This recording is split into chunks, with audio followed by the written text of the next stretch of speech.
This is the Chefs Without Restaurants podcast with your host, Chris Spear. Each week, I'll be speaking with food entrepreneurs and people in the culinary industry.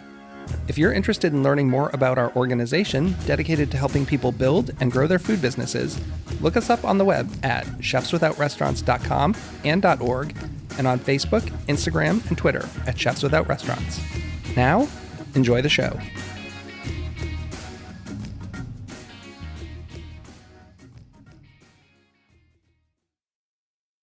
Welcome to Season 2 of the Chefs Without Restaurants podcast. I'm your host, Chris Spear. On the show, I have conversations with culinary entrepreneurs and people in the food and beverage industry who took a different route. They're caterers, research chefs, personal chefs, cookbook authors, food truckers, farmers, cottage bakers, and all sorts of culinary renegades. I myself fall into the personal chef category as I started my personal chef business, Perfect Little Bites, 10 years ago. And while I started working in kitchens in the early 90s, I've never worked in a restaurant unless you count Burger King. I'm really excited to share Season 2 with you. I've taken the past month off to record a bunch of new shows and get them ready for release. The show will be returning next week on February 2nd, 2021 with culinary historian Michael Twitty. Michael's book, The Cooking Gene, won the James Beard Award for Book of the Year in 2018. You'll also be hearing from Chef Shola of Studio Kitchen. He's currently working up in New York at the Stone Barn Center with Chef Dan Barber, doing a month-long residency. I speak with Daniel Gritzer of Serious Eats, Christina Perello of Christina Cooks, chefs Matt Collins and April DeBose, Lori Boucher, who's known on Instagram as Baltimore Home Cook, and you'll hear from Matt the Butcher. These are just a few of the guests that I'll have on the show this season. For a taste of our conversations, you can hear some clips from these episodes in just a minute. I'd love it if you'd subscribe to the show, and if you listen on iTunes, a rating and review would be great. Also, I'm launching a Patreon so that listeners can help support the show, and if you have a business and would like to sponsor a few shows, I'd love that. Please reach out to me at chefswithoutrestaurants@gmail.com. And thank you so much to all the listeners. I really appreciate your support. I had so much fun doing Season 1, and I'm really excited for Season 2. Now let's hear some of those clips.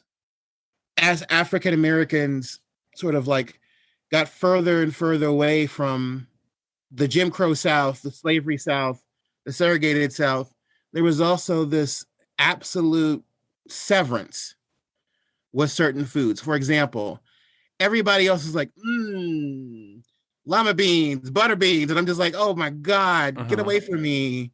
And, I don't know what it means to have a satisfying meal of cornbread and beans. Because we didn't have to eat that ish, man. We didn't have to eat it all. My grandmother would make chitlins from my uncle and from my grandfather, but she cussed her way through it and she detested it. I mean, there was no scrapple in my house. There was no pig feet in my house. It was no. And that was because we simply decided that was no longer going to be part of our repertoire. After my mother passed away, I decided to move to Philadelphia from Florida, where my dad was still living, and my brother was in Philly. So I was like, well, let me just, come up to Philly. New life, new whatever. And 6 months later, I get diagnosed with what would be considered stage 4 leukemia, although they don't stage leukemia. And I remember sitting in the doctor's office thinking, are you kidding? And they wanted me to go immediately to the hospital and start treatments. And I said, well, what are the chances? And they said, well, you're terminal. And they kept saying terminal, terminal, terminal. And finally, I was so frustrated. I'm like, that's a big building at the airport. What do we do? And they said, we'll try everything we can. And I thought, oh, no. I'm not spending whatever time I have left sick and bald like my mother. I'm not doing it. I don't want to lose my hair. I don't want to be sick. I'm afraid of needles. No.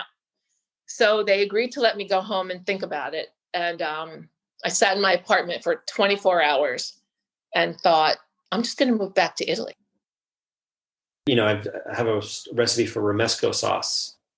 And for years, cooking in New York City and seeing recipes here, it's roasted red bell peppers, roasted red bell peppers, roasted red bell peppers. And you just, if you don't stop to dig into it, one may just assume that romesco sauce is in part based on roasted red bell peppers. And it's not roasted red bell peppers. Not that there's nothing wrong with using roasted red bell peppers. It's an entirely rational choice when you cannot get the peppers that are more commonly used in Spain. it's an entirely different pepper. It's not a bell pepper. It's not a fresh pepper. It's a dried pepper. It's not roasted. You get that complex flavor from the fact that it's a dried pepper. The point isn't that you have to use the Ñora pepper, but it's helpful to know that, isn't it? I think one of the biggest things that people don't discuss with entrepreneurship is how lonely it is. And lonely in a way that people really don't understand where you're going. Because a lot of people work a 9 to 5. They like the dependability of it. But with entrepreneurship, it's not that way, right? Not at all. Not at all. You're your own best resource in entrepreneurship. If you're an introvert, it's even more difficult. If you have some character flaws in there that you're working out, how to talk to people, how to present yourself, how to be more confident. You know that you have a skill, but are you confident enough to do it? Being able to ask for help. There's so many different downfalls that can happen during entrepreneurship that people don't discuss. And that is okay. That is okay. If you mess up and a whole bunch of people see that you mess up, it's okay. Yeah, it took a while to get to the delicious part, but my relationship with food was good. No one in my family was that great of a cook. My parents got separated when I was pretty young, and so I started just, I don't know, I guess copying like Jacques Pepin or Emerald or whatever and just trying to cook. And then I guess I had my mother tried to turn me into like a cash cow, like very unsuccessfully. Like I guess this is before like Flynn McGarry. She wanted me to have like some like kid chef book thing. And so, but her approach was awful, and it actually made me not like cooking for a while. Or she would go to like the doctor's office and get like one of those like cooking magazines and try to get me to recreate it and take the picture on this awful photo and like an awful picture to like pitch it to somebody. And I was like very adamant about not doing it. And then it became this weird project she tried to do for a while. And then luckily for me, she gave up. Cultural appropriation is a problem in society. Food is not necessarily the place to start with that argument. Racism is. Cultural exclusion is. Not allowing people to move into certain neighborhoods. Again, which all go back to like some sort of, race-based unfairness in many ways, or culturally based. And then there's the whole idea of true cultural appropriation, where it's like somebody makes a strong case to promote something through the eyes of another culture. Like, for example, if somebody at Food and Wine magazine wants to do a story about hush puppies or fried green tomatoes, and rather than understand that, slaves were given like green tomatoes at the end of the year and they just battered and fried them because that's maybe like the only way you can eat them, they have like Paula Dean's sons like talking about like texture and all this other bullshit, Yeah. What are you doing? Like, that's cultural appropriation.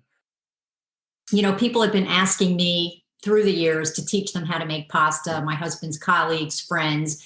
And I thought, I wonder if I could do this and maybe design a couple of unique pasta classes and see if anyone will hire me. I thought, I'm in culinary school, gives me a little bit of legitimacy. So I sort of spent a few months and put together some unique classes. And I went door to door. I just, pestered people. And before I knew it, I was hired at the chef shop in Baltimore Chef Shop, Kitchen Studio Cooking School, and a few other places. And so that's sort of, and I realized very quickly, they didn't really care about culinary school. They just cared if I could make pasta and teach it to others successfully. So that's sort of how I got into the teaching part of it.